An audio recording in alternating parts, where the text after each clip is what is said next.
This is WYMT Mountain Sports, your home for the Kentucky Wildcats and local high school sports. I think that's, part of the, difference in last week's game. I think they made some competitive plays on us. We certainly had a lot of success throwing the ball and had some opportunities, but they contested some plays in some critical moments, and we've got to continue to do that. Mark Stoops wants his team to get after Mississippi State quarterback Dak Prescott Saturday night in Starkville. Prescott with no interceptions and 11 touchdowns on the season through 7 games. Of course, you know what he did last season, came into Lexington and won there as well. In State's win over Louisiana Tech this past Saturday, Prescott joined Tim Tebow and Johnny Football. Johnny Manziel is the only players in SEC history to throw 50 touchdowns and run for 30 touchdowns in their career.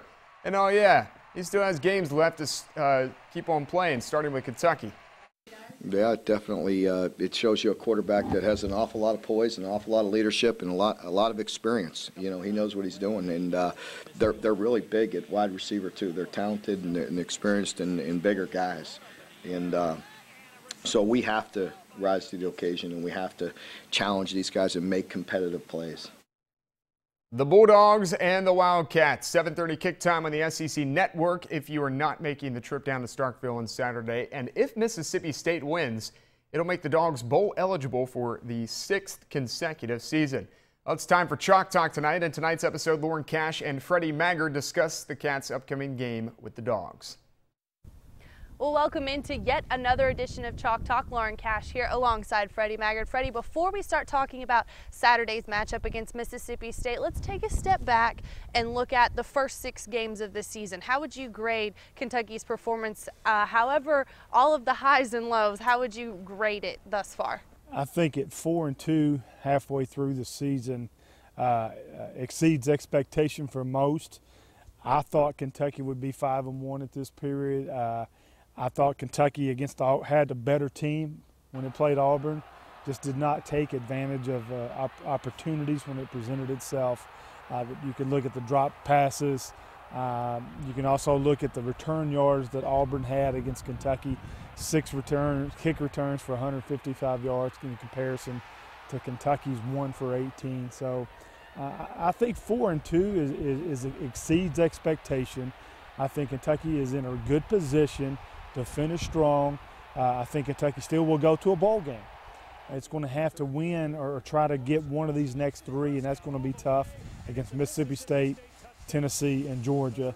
But certainly Kentucky is a better football team than it was in 2014, and I like the trajectory of this team.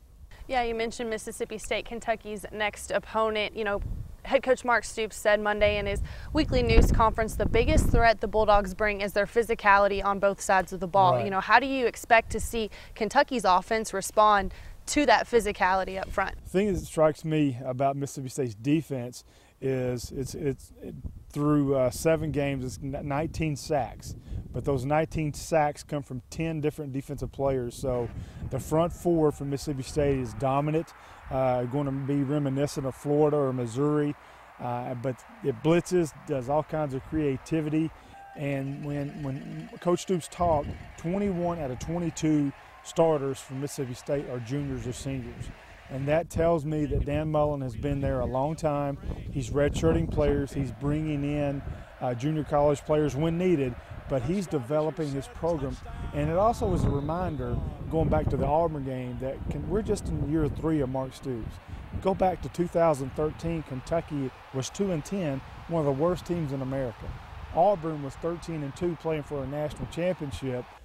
This last Thursday, Kentucky and Auburn, as far as personnel and athletically, it was an even playing field. So that should be celebrated.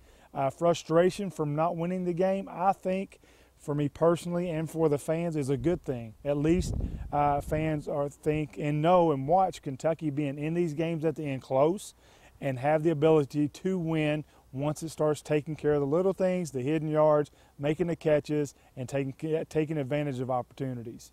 Thank you, Freddie, once again. Thank That's you. another edition of Chalk Talk. Kentucky going for its first win against Mississippi State since 2008, and that was in Starkville, a 1-point win. I'm Lauren Cash for WYMT Mountain Sports.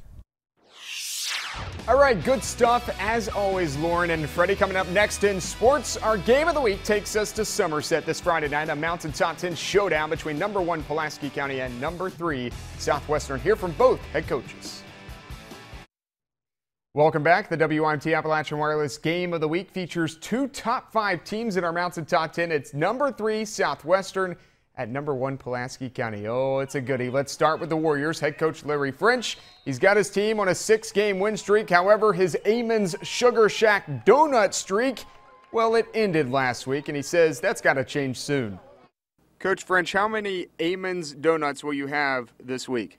Well, last week I didn't have any, and I'm sure they probably had some reserved for me. But this week, I may go back to eating a few more donuts. So they're awful good. I'm going to tell you that much right now.